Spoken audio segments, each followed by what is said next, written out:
我朝早攞翻嚟養喺水缸嗰條魚去咗邊啊？秋風起，食臘味，我攞咗條魚去曬魚乾啦，過段時間就有得食噶啦。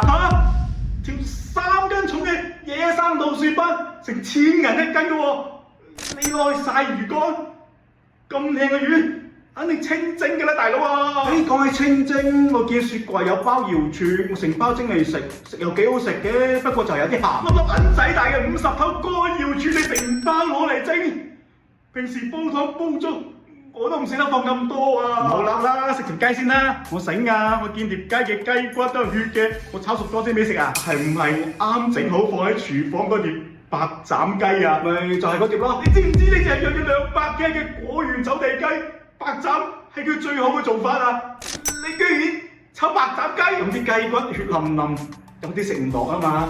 不過你放心啊，你煲湯我都幫你睇火㗎。點解？